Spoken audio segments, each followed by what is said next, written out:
Okay, so for immunity, if you still remember, if you can recall the definition of immunity is the ability of our body to recognize and destroy. Okay, recall balik ability of our body to recognize, untuk mengenal pasti dan memusnahkan yang berbahaya lah, dangerous macromolecule. Macromolecule kat sini termasuklah patogen, yang mana contohnya bakteria, virus, what else?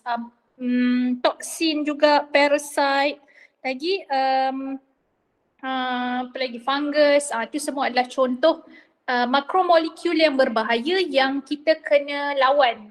So yang mana yang menyebabkan immune response kita activated, it is what we call as antigen lah. Okay, that is a part of our immunity kita. Immunity kita ni macam adalah satu benda, kalau awak recall balik, awak fikir balik, macam saya kan bertahun-tahun ngajar pasal topik ni, dia buat saya fikir sebenarnya we are being protected. Free sahaja Allah ciptakan. Kita ada guard yang jaga kita at all time. Awak tak perlu charge dia pun. Okay, tak perlu di-charge bateri dia, tak perlu dibayar pun kan. Nak kata dia 24/7 at all time activated, protect kita. Even kita tengah tidur dalam kita keadaan sedar atau tak sedar, awak tak buat apa-apa, dia yang akan protect kita. Even dia macam kita punya macam apa panggil apa? Macam insurans kita lah kan, tapi insurans kena bayar. Tapi yang kat sini, within our body itself, we have immunity. So immunity can be divided into two, innate and adaptive. Okay, innate, kalau recall balik, innate ni adalah dia punya immune response adalah rapid, dia cepat, dan dia general. Kenapa dia cepat adalah because of there is no helper T cell activation. Inilah reason dia. Sebab helper T cell recognition ataupun activation kat sini dia ambil masa berhari-hari. Itulah reason juga nanti kita akan tengok kenapa kita perlukan kuarantin. Kenapa bila kita expose to someone with the COVID positive, we have to be quarantine. Kenapa? Because of kat sinilah nanti kita akan belajar helper T cell activation tu sendiri. Okay, so innate immunity ni dia dah rapid, dia cepat, dia tak memerlukan activation of helper T cell, dan dia general. Meaning that contohnya our skin, kulit kita tak perlu pun recognize siapa yang cuba masuk, tak perlu. Dia adalah everything cannot pass through. As long as it is our skin lah. Tapi kalau cara lain boleh jugalah, kalau dia boleh still lagi boleh masuk. Contohnya kalau if we got cut, terluka ke, kat situ dia boleh masuk ke dalam through our skin, masuk ke dalam badan. Okay, it is our first line defense and there is no recall responder subsequent exposure. Meaning that dia tak simpan memori pun. Okay, there is no memory response involved. Dia tak store memory about siapa yang dia attack tadi. Siapa yang attack kita tadi pun dia tak ada memory. That's why dia rapid. Okay, dia general juga. Okay, and then kita tengok kat sini, innate immune response can be divided into two, barrier and internal. Untuk barrier ni dia termasuklah physical and chemical. Physical ni contohnya our skin. Macam saya kata, skin kita ni, susunan sel-sel kita, epithelial cells kita ni sangat-sangat rapat. Like it is almost impossible to be invaded dalam keadaan healthy lah. Okay. Yang kedua adalah exoskeleton. Exoskeleton contohnya adalah siapa? Buaya kan? Okay, buaya tak ada skin tapi dia ada yang keras kat luar, exoskeleton ataupun kumbang. Itu adalah exoskeleton yang mana it is protected. Okay, protected against anything harmful. And then shell contohnya adalah siapa? Snail. Okay, lagi apa? Contohnya itulah yang saya boleh fikirkan sekarang. And then kedua adalah chemical. Okay, chemical kat sini dia adalah dihasilkan by our body for the area where there is no skin, there is no exoskeleton and there is no shell involved. For example, mata kita. Mata kita ni tak ada skin kan? Mata kita memang exposed to the surrounding. Tapi kita ada protected, kita ada protection lagi. We are protected by the tears. Okay, mata kita ni ada air mata, yang mana tears, contoh lagi mulut kita ada saliva. And then waktu kita berpeluh, kita ada sebum juga. And then let's say lah kalau kita makan kan, masuk dalam mulut kita ni, kita telan, pergi ke stomach kita ada HCl, hydrochloric acid. And then lagi kita ada contohnya lactic acid pada vagina. Okay, so tu semua ada ability to degrade, okay, to break down the bacteria. Contohnya tear, saliva, sebum ada lysozyme. It is hydrolytic enzyme to break down. Tapi kalau lactic acid ni Dia memang sendiri adalah asid, so bersifat dia boleh kill dia neutralize the infection atau neutralize the anything harmful. Okay, dia akan protect. And then let's say lah kalau kita ni we are being cut, contohnya skin kita awak terpijak paku ataupun kita terluka macam masa potong mak awak buat rendang semua, tangan terluka. Kat situ siapa yang sebenarnya activated adalah still lagi innate tetapi dia ada internal. Dia akan menyebabkan sel-sel lah. Okay, sel-sel yang berada berhampiran dengan physical chemical barrier kita tu tadi. Okay, so contohnya adalah awak boleh nampak eosinophil, basophil, monocyte, neutrophil, macrophage, mast cell, NK cells. Okay, ni semua adalah contoh-contoh sel yang akan being activated once our barrier or once our chemical invaded.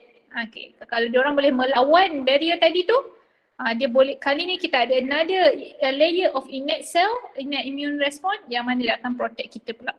Okay, contohnya kat sini, selain itulah dalam bawah juga disebut a part of cell juga kita ada protein which is anti-microbial protein, and then kita ada an inflammatory response, and anti-microbial protein ni dia adalah contoh kat sini, saya tandalah ni kelas saya sebelum ni. Contohnya adalah protein yang dihasilkan oleh mast cell. Contohnya adalah histamin. Okay, histamin ni adalah efek yang menyebabkan kita menyebabkan alergi. Okay, menyebabkan alergi adalah contohnya adalah histamin. Histamin ni dia akan menyebabkan keradangan, akan menyebabkan inflammatory response juga. Dia akan menyebabkan kulit kita gatal, menyebabkan kulit kita merah, bengkak. Itu adalah efek histamin. Contohnya kalau kita makan seafood, some people are allergic to seafood because of why?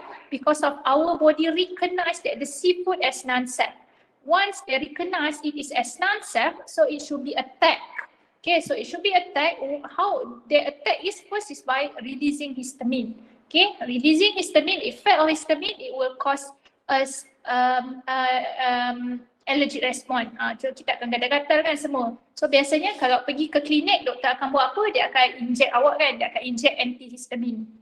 Dia akan inject antihistamine yang mana dia akan menyebabkan efek dalam badan kita berkurang lah. Some people, efek dia bukanlah gatal-gatal, efek dia adalah menyebabkan dia akan menyempitkan saluran pernafasan. Itu yang bahaya jugalah. Okay. Dan selain tu kita juga kalau dia adalah fizikal kat luar, kita boleh guna calamine lotion. Pernah dengar kan calamine lotion? Yang mana calamine ni dia akan menyebabkan badan kita di tone down. Okay, dia effect dia akan tone down. So kita akan kuranglah gatal-gatal tu semua. Tapi setiap daripada kita akan ada respon alergik terhadap sesuatu. Akan ada, just kita tak tahu. Mungkin awak tahu dan mungkin awak rasa awak tak ada respon apa-apa tapi sebenarnya ada. Tapi cuma kita tak jumpa lagi sahaja. At one time kita akan jumpa. Dan apabila as our age increases, our respond towards allergic pun berkurang juga. Kita akan menyebabkan semakin ada je benda yang sensitif. Dulu awak okey je dengan habuk-habuk kan, tolong okey je, tapi bila awak dah semakin bertambah umur, awak lain macam pula, macam cepat je awak rasa allergic tu. Itu possible as time goes by, effect dia pun berubah juga. And then inflammatory response ni macam saya katalah, contohnya mana gambar, saya tak ambil. Contohnya adalah kita kalau kita terpijak paku, inflammatory response akan menyebabkan merah-merah, gatal, bengkak, itulah dia. Okay, next adalah adaptive immune response. Adaptive immune response kali ni, okay, dia adalah slow response. Pernah saya bagi tahu, even it is slow, it is very powerful because it able to kill the pathogen directly. Okay, ini contohnya untuk adaptive immune response. Kenapa dia slow? Sebab dia melibatkan activation of helper T cell. Nanti saya ada tulis dalam kurungan. Dia melibatkan activation of helper T cell. Okay, it is a very specific. Okay, sebab dia perlu identify dulu siapa yang datang attack dan dia nak activatekan helper T cell. So that's why it is very specific and it is slow response. Kita ambil masa berhari-hari untuk activate ke helper T cell. And then dia ada memory cells. That's why dia boleh recall. Next time bila awak kena attack lagi by the COVID virus, awak akan start dengan memory cell. Respon dia lebih cepat dan lebih power, lebih kuat. Sebab kita ada memory tu So that's why kita kena ambil vaksin sebab kita nak menghasilkan memory cell tu. Okay. Then adaptive immune response dia melibatkan dua jenis sel, B cells and T cells. Dia juga dipanggil sebagai B lymphocyte, T lymphocyte. Sama sahajalah kalau soalan tanya cakap lymphocyte, T lymphocyte, jangan awak terkejut, tak pernah ajar pun, Miss tak pernah ajar, ada. Tapi cuma saya biasa sebut T cell sebab mudah untuk awak recall. Okay, untuk B cells ni dia terbahagi kepada kalaulah dia activated, it will be divided into two types, memory cells and plasma cell. Okay, memory cells dia ada memory, dia store information. And then plasma cells dia akan menghasilkan antibody. Yang nampak bawah tu saya lukis antibodies. So B cells ni dia akan melibatkan humoral immune response. Bila dia melibatkan antibody dia akan kita kata dia group dia adalah humoral immune response. Dan dia berlaku dalam darah kita dan dalam lymph kita, in our blood and in our lymph. Okay, next adalah T cell. T cell can be divided into 4 types, helper T cell, cytotoxic T cell, memory T cell and suppressor T cell. Okay, kalau helper T cell nanti kita akan cover, cytotoxic T cell kita akan cover lepas ni, memory T cell pun kita akan, dia basically setiap cells yang activated dia akan menghasilkan memory supaya next exposure towards the same antigen they have the memory. Inilah yang kenapa kita kena ada vaksin. Ini saya recall balik, saya banyak kali saya sebut. Kenapa kena ambil vaksin, mana-mana vaksin pun biasanya vaksin kita akan ambil apabila dia terhadap sesuatu virus lah, ataupun terhadap bakteria yang berbahaya. Contohnya adalah TB, hepatitis B kan, batuk kering tu, dia adalah bakteria. So kita ada vaksin yang kita ambil supaya next time kalau kena kita tak teruk. Sama juga dengan COVID. Dan last one adalah suppressor T cell. Suppressor T cell adalah cells, bila sebut suppress, dia adalah yang menekan. Bila menekan maksudnya dia akan, kalau dalam ni istilah dia akan suicide. So one suppressor T cell is produced, so what is the effect is they will kill themselves. So dia akan mengurangkan number dia lah. Tak diperlukan bila infection dah selesai, bila there is no pathogen COVID lagi, so suppressor T cell akan activated lah. So semua ni adalah under cell mediated immune response. Cell mediated immune response dia cover bahagian body cell, tapi kalau dalam darah kita, dalam lymph or body fluid yang travel within our blood, it involve humoral immune response. Kalau dia adalah contohnya our alveolus, our esophagus or our muscle cell, dia semua yang terlibat yang melibatkan our own body, dia adalah melibatkan cell mediated. Okay, now kita akan tengok about helper T cell. Kenapa helper T cell ni is very important to be activated, because helper T cell is the one which is very important to activate the B cell and T cell. Before B cell and T cells is activated, cytotoxic T cell activated, we have to activate first helper T cell. Helper T cell is like mediator or connector between A and C and D. Yang ada adalah B kat tengah-tengah dia. Dia kena ada. Dan kalau HIV kan, kita tak belajar pun, tapi silibus lama yang saya belajar dan silibus akan datang lepas ni, awak ada dalam page yang terakhir lah, silibus yang lama, bukan lama, yang baru, tapi lepas ni akan ada silibus yang baru yang ditambah baik, yang mana dia akan belajar pasal HIV virus. So HIV virus ni, kenapa dia virus yang tak ada ubat dan dia virus yang sangat bijak? Sebab dia tahu nak attack, dia akan attack helper T cell. Dia tahu nak cari connector, orang tengah di sel ataupun orang tengah kan, di antara dia orang tengah yang akan activate yang lain. So dia akan activate dulu siapa yang paling penting sekali tengah-tengah. So inilah dia helper T cell. So helper T cell ni dalam buku awak ni, okay, kita tengok yang mana pertama dia adalah bakteria. Okay, so kita tahu bakteria akan datang, dia akan attack. So apa yang berlaku adalah, kejap saya padamkan sangat conteng pula tadi ni. Okay, so apa yang berlaku pertama, bakteria akan datang. Bakteria datang yang mana dia akan will be engulfed by the macrophage. That is number one. there is engulf ataupun dia telan macrophage. Okay, kenapa dia betul APC? Sebab we are talking about the ability of the cell that will present later on. So it is APC. Okay, so selain macrophage boleh jadi B cell, boleh jadi dendritic cell, apa terus ni saya banyak kali ulang. Dia adalah B cell and dendritic cell and macrophage. Apa kelebihan APC? Dia boleh display, dia boleh present kompleks nanti tu, dia akan boleh present. That's why antigen presenting cell, sebab dia boleh present kat situ. Okay, so apa kelebihan APC? Dia ada MHC class 2. Selain tu dia ada MHC class 1 lah. Kenapa ada MHC class 1? Recall balik. Sebab MHC class 1 ada pada semua cells yang ada nukleus. Tapi kalau sel tu tak ada nukleus, dia tak adalah. Tapi majority sel kita ada MHC class 1. APC pun ada. Dan hanya APC sahaja MHC class 2 lah. That's why it is very special. Okay, so yang kedua adalah once it is engulfed, number 2, the bacteria ataupun the pathogen will be degraded. Ni saya tulis number 2. Okay, it will be degraded sebab macrophage kita ada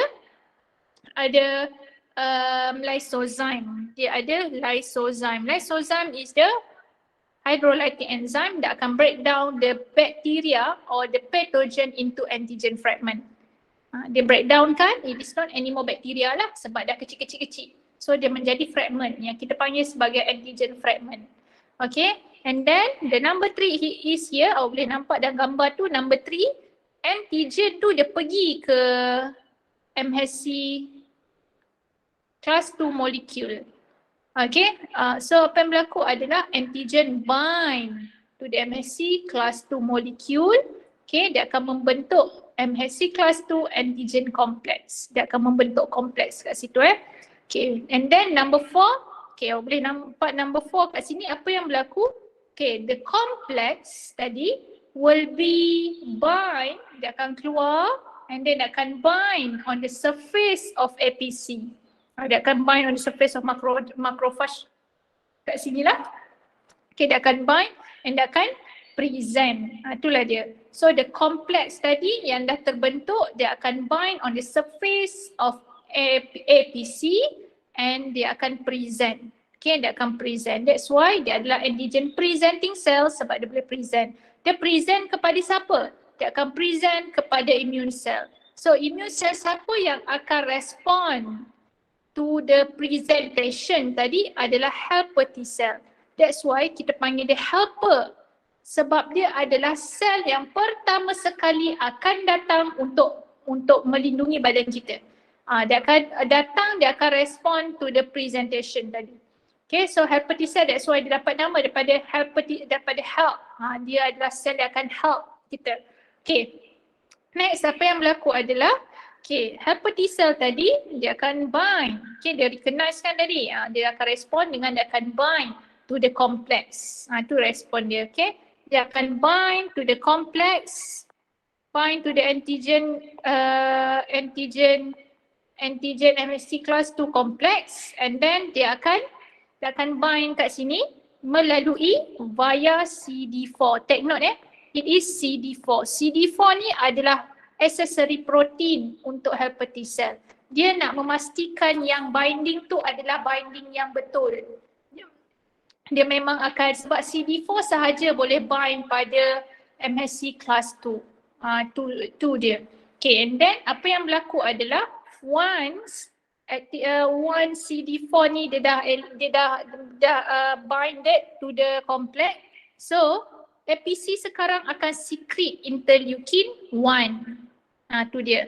So saya ulang balik, number 1 tadi dia degrade, number 1 dia engulf, number 2 dia degrade, number 3 dia akan bind membentuk kompleks, number 4 dia akan present dekat surface, number 5 helper T cell akan datang and bind melalui CD4 tadi tu, and then number 6 sekarang ni APC ni akan secrete interleukin 1. Okay, dia akan secrete interleukin 1. Interleukin 1 is the cytokine. Cytokine tu apa ni? Cytokines ni basically dia adalah protein yang dihasilkan oleh immune cell. Dia spesifik cytokine hanyalah untuk immune cell. Okay, so contohnya adalah interleukin 1, interleukin 2, tadi saya kata histamin, tu semua adalah cytokine lah. Okay, so apa effect interleukin 1 secreted by APC? It will activate helper T cell. Ni nombor 7 saya buat. Dia akan activatekan helper T cell. Tu dah dia. So once helper T cell activated, okay, tadi dia bind saja. Dia bind tanpa activate. Tapi sekarang helper T cell sekarang ni activated, apa dia akan berlaku adalah dia akan secrete interleukin 2. Ni number 8. Dia akan secrete interleukin 2. So interleukin 2 ni dia ada 3 efek ya. Akan ada 3 efek. Yang pertama adalah dia akan proliferate.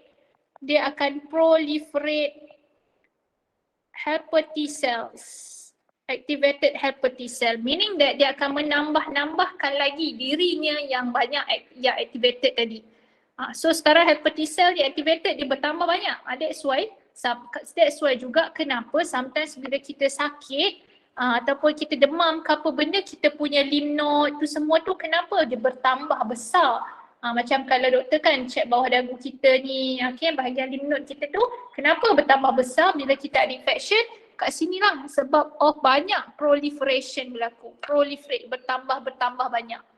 Okay, and then effect yang kedua adalah dia akan differentiate. Ni yang pertama tadi proliferate, yang kedua adalah helper T cell ni akan differentiate. Okay, dia akan differentiate menjadi memory helper T cell. Saya buat simbol TH cell tu adalah simbol untuk helper T cell. Okay, and then yang terakhir adalah okay, dia memori kan ni saya kata tadi, memori ni lah yang kita nak, yang dia ada simpan, dia akan store information about the particular antigen yang invade tadi tu. And then the last one is dia akan activatekan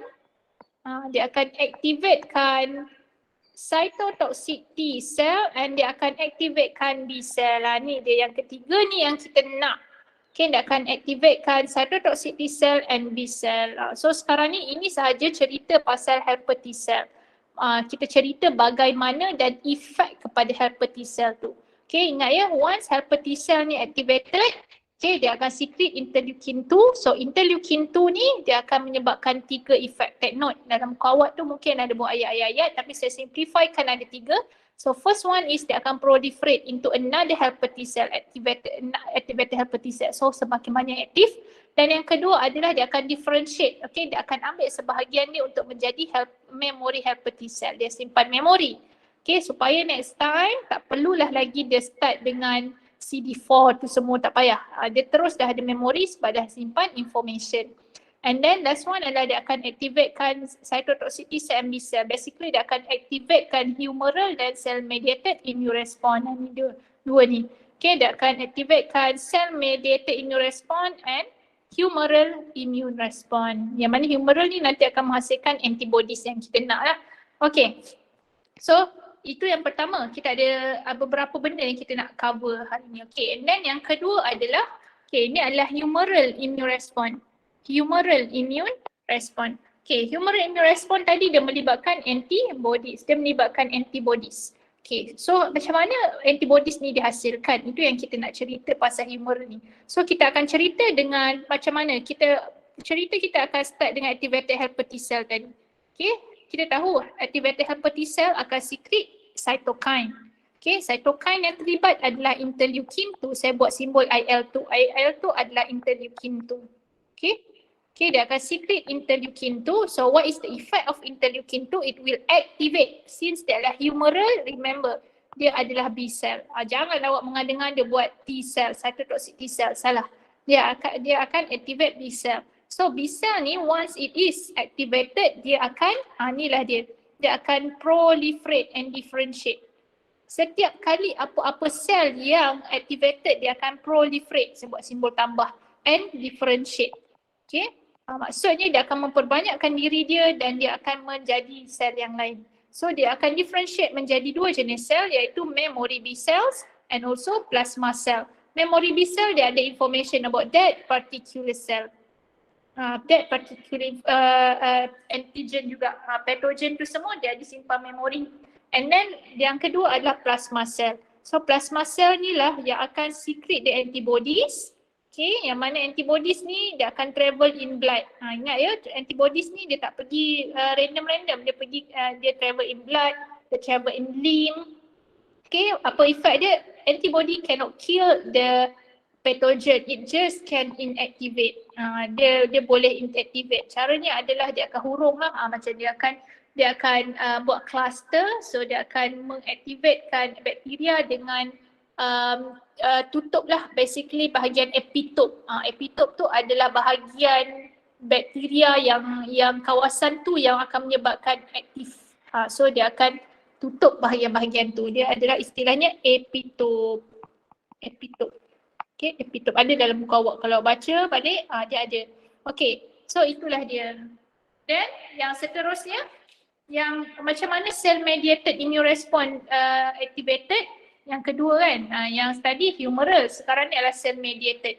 So cell mediated ni terhasil macam mana activationnya mudah je lah. So pertama kita akan start dengan interleukin 2. So interleukin 2 ni yang dihasilkan oleh activated helper T cell, dia akan activate. Okay, dia akan activate siapa? Dia akan activate cytotoxic T cell. Power ya, cytotoxic T cell ni yang dia memang boleh kill terus. Okay, cytotoxic T cell ni adalah yang mana dia akan standby dekat bahagian sel-sel kita. So kalau sel kita infected, contohnya COVID dah masuk dalam badan kita, dia pergi ke lungs, dia attack alveolus kita, ataupun dia pergi ke bahagian-bahagian body kita yang dalam respiratory system kita. So cytotoxic T cell ni lah yang akan take the action. Okay, dia akan serang. Okay, so cytotoxic T cell ni dia akan basically dia akan bind on the infected cell. Okay, on the infected cell. So basically infected cell ni dia ada MHC class 1. Okay, dekat sini adalah MHC class 1. So MHC class 1 ni kat sini dia ada juga antigen.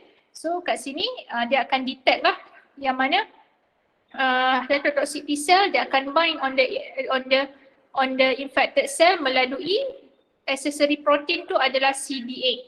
Okay, CD8. Ingat ya, CD8 ni adalah cytotoxic T cell punya. Kalau CD4 tadi adalah helper T cell punya. Macam mana awak nak tahu dia bind dekat siapa? Okay, ingat je MHC class 1, pairing dia adalah CD8. Kalau MHC class 2, pairing dia adalah CD4. Okay, MHC class 1 ni dia berlaku dekat infected cell.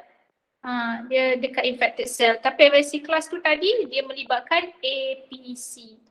Okay, MHC ni ada APC punya, CD4 adalah helper T cell. Kalau MHC class 1 adalah infected cell punya, CD8 ni adalah cytotoxic T cell punya.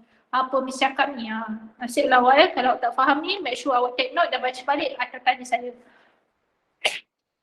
Okay, sikit lagi ya. So apa yang berlaku once dia bind dekat infected cell, cytotoxic T cell ni dia akan macam mana dia boleh kill. Macam saya kata tadi dia boleh kill kan sebab dia boleh secrete dua jenis protein ataupun dua jenis cytokine.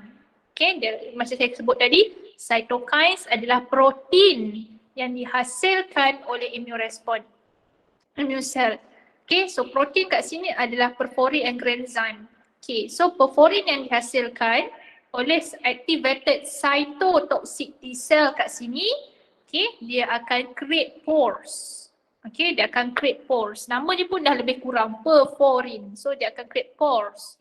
Okay, basically the protein akan bind on the surface of cell and it will degrade the plasma membrane, so it will create hole.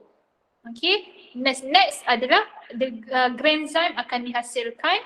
So granzyme is basically macam daripada nama dia pun kita rasa dah boleh agak kan, dia grind kan, dia blend.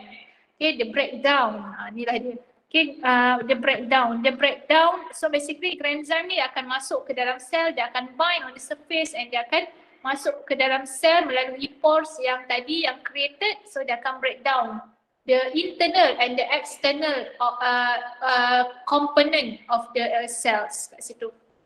Okay, so kalau dalam nota awak ni disebut yang mana number 7, granzyme initiate apoptosis. Inilah dia apoptosis ni. Apoptosis ni adalah process of the death of cell. Okay, dia adalah dia proses yang mana bukan saja melibatkan infected cell. Macam kat sini dia bila dia granzyme tu dah breakdown, pores pun created, so after the breakdown, cells yang infected tadi dia akan die lah. Bila sebut infected cell, awak kena tahu infected cell maksudnya sel yang diserang. Basically yang kita nak serang adalah patogen tadi yang jahat, tapi disebabkan yang jahat tu dah masuk dalam sel, kita kena kill the cell as well so that we can kill the pathogen all together. Okay. Now balik kepada balik kepada apoptosis tadi. Okay, apoptosis ni awak kena tahu kan, ni tambahannya lah, awak kena tahu. Apoptosis ni basically dia adalah proses yang mana dia mana pula tadi ni? Yang mana dia adalah death of cell, dia adalah suicide. Dia lebih kepada suicide yang mana dia tak berlaku sahaja, dia not only in the infected cell, it can also in our cells, unused cell ataupun sel yang kita dah tak nak guna dah. Okay, contohnya adalah macam kita waktu dalam perut mak kita, our hands are actually or our fingers are actually attached to each other. Okay, we are attached to each other.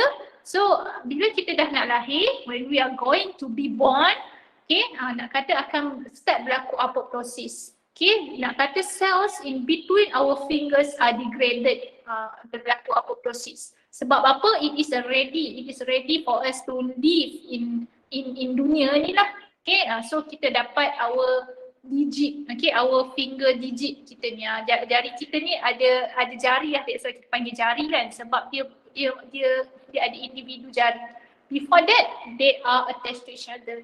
Selain tu juga adalah kita macam masa kita lahir dulu, sebelum kita lahir, kita sebenarnya macam dalam perut mak kita macam ada, kita nak kata koksid kan. Koksid adalah hujung tulang kita ni, tulang belakang kita ni, yang hujung ni tulang punggung kan kita panggil. Itu adalah koksid, yang mana kita sebenarnya dulu adalah macam ada ekor tau. Kita ada macam structure ekor kita yang mana as kita membesar, kita sebagai kita sebagai fetus, okay, when we are getting to be born, okay, the tail are degenerated. Dia mula terhakis, mula hilang, degenerated. It is not because of the infection, no, because of some changes happen naturally. Sama juga dengan macam sama juga macam kalau katak kan, kita tahu sebelum katak dia adalah berudu. Dan berudu kita tahu dia ada ekor yang panjang. Tapi kenapa katak dia ada ekor yang kontot je, ataupun kita akan dia tak ada ekor pun. Tapi dia adalah ekor dia kecil je tu because of perubahan semasa dia nak menjadi katak tu, dia berlaku apoptosis. Okay, the death of cells which are very important for the some changes. Okay, so kita apply yang samalah apoptosis dalam infected cell kita. Okay, seterusnya adalah bawah ni saya nak sebut pasal self and non-self recognition. Okay, self and non-self recognition ni adalah apa yang menyebabkan sel kita tahu yang masuk tu, contohnya if you are in need of organ, contohnya kita perlukan buah pinggang kan, kita perlukan kidney. Okay, macam mana body kita detect that is ours or that is not ours. Okay, macam mana dia recognize adalah daripada set of MHC.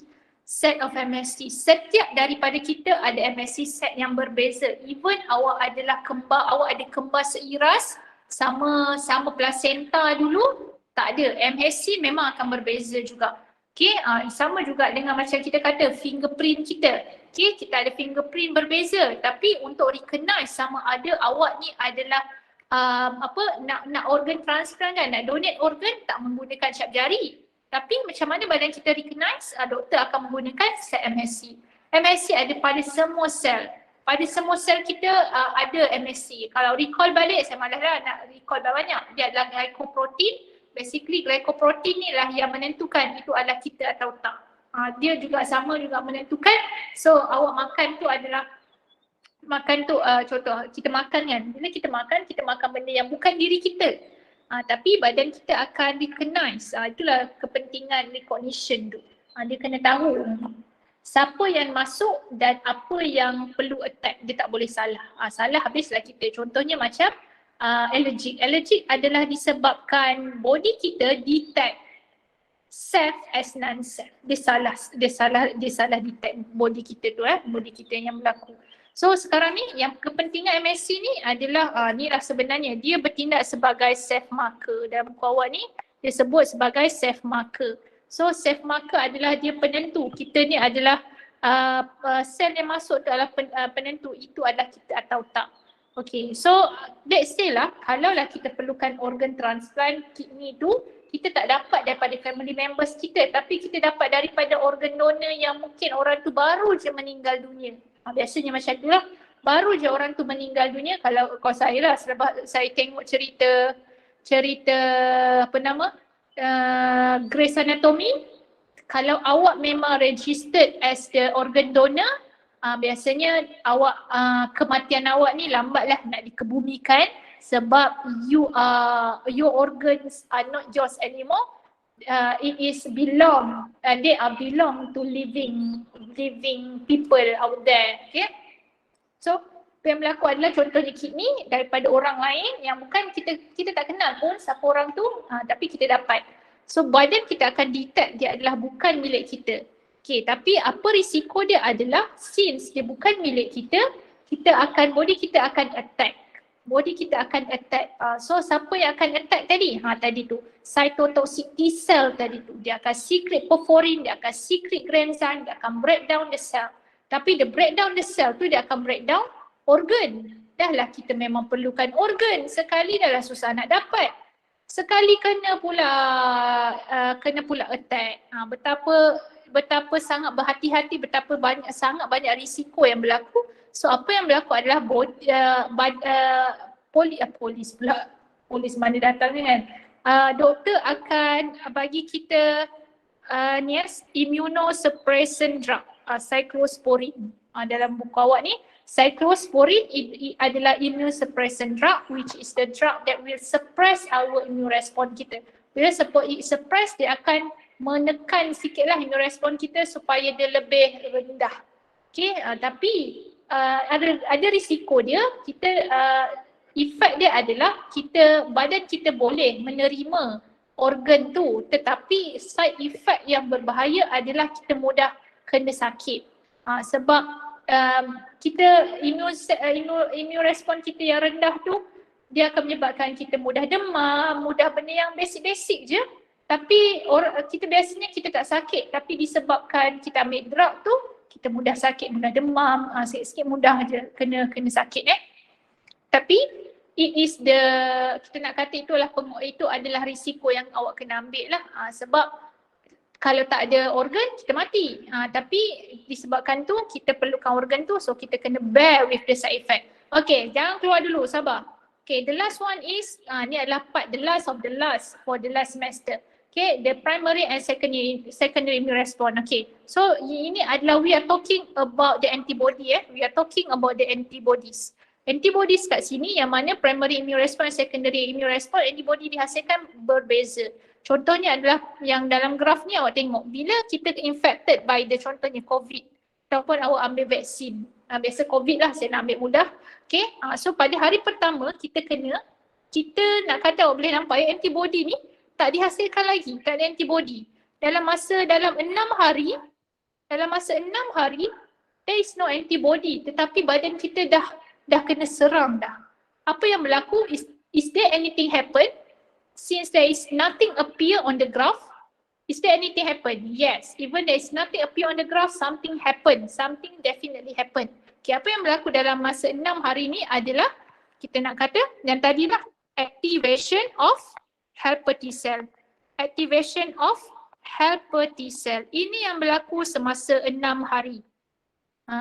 Activation of helper T cell kita belajar tadi tu, dia ambil masa berhari-hari. This is the reason kenapa kita kena kuarantin waktu ni. That's why kita kena kuarantin. Ada yang sampai kuarantin sebelum ni 14 hari kan. Ada yang kalau pendek lagi adalah kuarantin dalam 5 hari, 6 hari. Sebab apa? Kat sini kenapa kita kena kuarantin? Kita nak dapatkan helper T cell. Sebab daripada sinilah nanti kita dapat memori. Kita nak memori. Okay, selain tu kita nak juga antibody. Okay, antibody ni kita dapat. Tapi antibody yang dihasilkan mula-mula sikit sahaja. first infection, first exposure to the antigen, first time dia akan sikit sahaja yang dihasilkan antibodinya. Sikit dan lambat. Saya ulang balik, sikit dan lambat. Tetapi, bila dah kata dalam 3 minggu tu kita dah baik dah ataupun immune response kita pun dah berkurang, tapi kita ada let's say second exposure. Second exposure terhadap the same antigen. Contohnya, kita ambil second, kita vaksin COVID hari tu 2 kali kan? Ni yang kedua. So bila yang kedua ataupun awak kena serang dengan COVID lagi, so kat sini awak boleh nampak activation dia ambil masa sekejap sahaja, dalam 2 hingga 3 hari sahaja. Sebab apa? Sebab dia akan bermula dengan memory cell tadi. First tadi tu kita dah hasilkan helper T cell, yang mana helper T cell once it is activated, dia akan menghasilkan memory B cell kan. So memory B cell tu akan tersimpan lama, berbulan-bulan, bertahun-tahun. So once we are infected again, memory B cells akan take action. It is not starting with the 0 anymore, it is starting in the middle. Mungkinlah starting daripada kalau 0 sampai 10, dia start dengan number 4. Mungkin kat situ. Okay, so dia mungkin ambil masa berhari-hari, beberapa hari, tapi dia cepat dan dia punya concentration of antibody dihasilkan lebih banyak. Itulah dia yang kita nak. Kita nak yang ini yang penting, second exposure. That's why kita kena ambil vaksin mula-mula. Supaya kalau awak diserang kemudian kita dah jadi second exposure. Bukan jadi first exposure. Itu yang kita nak aim. Okay. And then boleh nampak respon dia longer and concentration dia stronger, longer dan dia faster. Tu dia. Stronger, faster, longer. Ni karakteristik secondary immune response. Okay, then let's say lah dalam sepanjang tu kita dapat pula lah bakteria lain masuk. Bakteria yang tak pernah masuk. Bila bakteria yang tak pernah datang ni, kita tak ada memori, dia akan start all over again lah. Macam primary tadi tu. Itulah dia membezakan. You have to take note. Remember, y-axis adalah antigen and x-axis adalah time. Awak kena tahu first and second. Okay, kalau kita tengok dalam nota ni awak ada tengok perbezaan di antara primary and secondary. Kalau primary dia less rapid. Less rapid ni maksudnya dia slow sikit dan dia longer, latent. Latent phase. Latent ni maksudnya dia diam. Latent tu maksudnya diam. Dalam diam bukanlah bermaksud nothing happen. Okay, latent phase maksudnya activation of helper T cell takes place. However, still lagi dia ambil masa. Dia something happen but there is no product produced at the moment lah ketika itu. And then kita tengok antibody yang untuk primary mainly adalah IgM. IgM adalah antibody yang besar. Kalau tengok balik bentuk dia ada 5 antibody, terdiri daripada 5 antibody. Dia besar. Okay, the response is short lived, dia sekejap sahaja. Okay, tapi kalau secondary immune response, dia rapid dan dia shorter latent phase. Dia pendek sahajalah dalam masa 2 hingga 3 hari. Cepat saja reaction ataupun cepat saja simptom tu keluar, kita cepat sakit. Ingat bila semakin cepat kita sakit maksudnya semakin power badan kita respon. Biasanya simptom-simptom tu terhasil apabila badan kita dah mula active respon. Okay. And then antibody yang dihasilkan adalah IgG. Berbeza antibody untuk secondary adalah IgG. IgG ni dia adalah smaller, dia saiz dia kecil je. Dia dalam 80, dia adalah paling banyak dalam badan kita. 80% of Ig is made up of IgG. Antibody kita lah jenis IgG lah. Dan dia respon adalah long lasting yang mana dia berbulan dan bertahun. That's why after years, okay, ataupun macam kita selepas beberapa bulan COVID tu kita kena ambil booster. Sebab apa? Sebab dia punya effect dia takkan macam ni, vaksin ni dia taklah sepower yang hidup. Apa yang ada dalam vaksin, okay, kalau soalan tanya apa yang ada dalam vaksin yang kita kena ambil, dia adalah kita nak kata dia inactivated pathogen ataupun dia adalah dead pathogen ataupun dia adalah parts of pathogen. Bila sebut parts, dia adalah antigen lah. Dia mungkin kaki pathogen tu. Mungkin dia adalah cell wall yang menunjukkan identity of the pathogen. Okay, ataupun juga macam kalau siapa ambil Pfizer, dia adalah mRNA. Okay, mRNA meaning that dia adalah product of, awak recall balik lah, transcription. Saya tak nak cerita banyak ni sebab dia tak masuk final exam, dia tak masuk lah, tapi untuk information kita. Okay, so itu sahaja daripada saya. So kita dah habis lah, habis je benda ni. Kita dah habis semester 2 punya topik. Ada juga yang saya ingat lagi, saya belum ajar Boy effect. Boy effect tu nanti kita jumpa next class, saya akan ajar lah. Okay, dan untuk next class, make sure saya nak awak jawab soalan mock exam. Saya akan bagi tahu. Okay, macam ni, awak tengok balik absolute A belakang sekali tu, awak akan nampak ada 2 set untuk mock. Okay, mock PSPM. So awak jawab set yang pertama. Take note saya akan recall balik. Saya akan bagi tahu dalam grup awak untuk jawab yang tu. So next class, make sure awak datang yang dah berjawab. Okay, jawab yang set pertama. Okay, kelas itu sahaja. Thank you everyone. Thank you, Miss. Thank you, Miss. Thank you, Miss. Thank you, Miss. Thank you, Miss. Thank you, Miss. Okay, welcome.